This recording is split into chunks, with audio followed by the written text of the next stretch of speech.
I started making this map in the summer of 1963, and I had no intentions for it at that time. It was a doodle. I had a boring job, and I wasn't expected to do a lot in my job, and I began doodling, and I just kept on going. And then it was a pastime of mine I'd worked on it off and on when I had time for about 20 years. And I put it away. I had other things to do, and I put it away for also about 20 years. And then in 2003, actually my son found it in the attic of our home and brought it down to me, and I started working on it again. In the past 10 years or so, it's gotten a lot of attention. People are intrigued by it from different points of view. I use an elaborate system of rules that dictate how the map is executed. And so a lot of people who are into games and game playing, and especially video games, are interested in the map. And some of them have requested information from me about the rules and so on. So there's that element, and there are people who are interested in it from a graphics point of view. It's interesting art, but it's very procedural, which is it's process art, and there's a lot of appeal for that kind of thing these days. So people are intrigued with it from different points of view. I kind of show it whenever I'm asked to show it. Well, I've had a couple of careers in my life. I started out doing archaeological work as an archaeological architect, and I went from that into making clothing and handbags in New York. And I did this always as a pastime. And it's been only in the last, since 2003 that I've been doing it kind of full time. It's influenced by the real world, but it's entirely a fantasy place. It's an imaginary place. It reflects kind of cities and countryside like that around us here. It's been inspired by other places I've lived in the world, partly North Africa. There are some cities that have North African influence. I was doing the archaeological work. We were cataloging Roman mosaics, floor mosaics. It's almost entirely this. I have projects that I do. We live on an old farm in Michigan, and so I have a network of trails. I do some earth shaping and things like that, but this is really my only presentation to the world. I don't have an aim in that way. I like that people can interpret it any way they want to. I have, in the last 10 years, been putting inscriptions throughout the map. Some of them are very political these days. But they're just minor little inscriptions that come to my mind as I'm working on the map. Sometimes they're in the form of collage. I keep a journal of my life, and the journal gets cut up into little 1-inch squares and put on the map. Really cool. As I say, people are free to interpret it any way they want to, but a lot of the interest has been centered around these cards. The instructions are on cards, so it's a random system that dictates which way the map's going to go. Well, it was, I just drew it, whatever came to mind. But now all of that is dictated. And there's even, on Reddit, there's a subreddit called Jerry mapping, where people are they're making maps that are on individual panels, and they display them on Reddit. So prior to me doing this exclusively, I was actually working with our previous, our curator that was here and had a position with the gallery, Lee Wilcox and I. And I heard about the exhibition content from Diana Hoover, who set up the whole Expressions of Place program. And I was talking to Lee, and she asked me if I'd like to curate with her. And so what we did in 2016 is we actually started to put together a list of artists that we were interested in, and we were kind of spreading these things back and forth. But we also developed a curatorial statement that was about this idea. And originally the concept was about mapping, and so we had approached the exhibition with this idea that maps would be part of what we'd explore, but because that was a pretty broad theme, it seemed like we could explore other options along with that. So mapping came out of Expressions of Place. Originally the idea of the whole program, the way we had understood it, communicated to us, kind of originated with this idea of mapping place. And again, Diana Hoover had set up a sort of statement about that and had invited different people from different parts of campus that were doing mapping. Many of the program components still consist of an exploration of how people map place. So yeah, I mean, I am a person who's grounded in a very particular place, and I think my whole life I've had a connection to the place I actually live now, a place that I was raised and have come back to. And it's been a problematic condition for me most of my life. I mean, the idea is that when you're younger, you leave a place that you've been raised, and a sort of, the perception is that it's a sheltered experience, even if you know it very intimately and you have a connection to that particular place for whatever reason. It's people, or it's land, or it's wildlife, or it's, you know, environmental issues or conditions that exist in that unique place. And so I moved around a lot. I mean, I pursued a career. I was in urban centers almost always. So I lived in Milwaukee. I lived in Chicago for a while. I lived in Indianapolis. I lived in Madison. And then I had other job opportunities in other places. But in all of that, I kept feeling like I was never kind of situated in the right place. I had a discomfort with that, and I often came back to home. And again, my parents were still living in this place. So I think that I've always tried to explore that and understand it. I think, again, there's a perception in our culture that like to be homesick is a sickness. It's not necessarily something that should be indulged in. You know, you deny that and you get over it and you kind of get past it.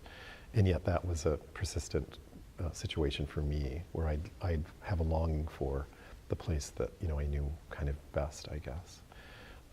So I've also explored that in my own artwork and design work. It's something that I've looked at and examined for a long time. And this was another iteration of that potential to explore. In particular, I'm curious about how other people shape their perception of place, or their concept of place, and even their identities in relation to some place in particular. So that's, again, why I've explored this. But there's a real pleasure in a lot of this, because what you're doing is, I mean, people are telling you about people they know. So Lee and I would talk. She would find things. She talked to people that she knew. I talked to people that I knew and said, hey, I'm doing this thing. Do you know anybody who really you think exemplifies some of the things that we're looking at?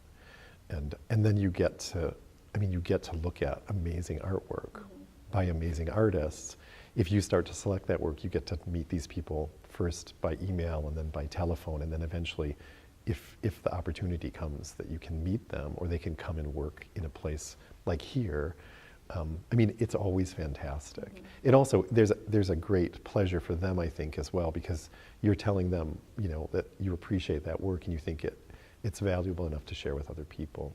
So, for example, meeting Jerry Gretzinger was a phenomenal. Really cool. I mean, I know he's like an amazing person, and I think, and Cameron Zebra and I've known him a long time, and I had reacquainted myself with him in this by selecting his work.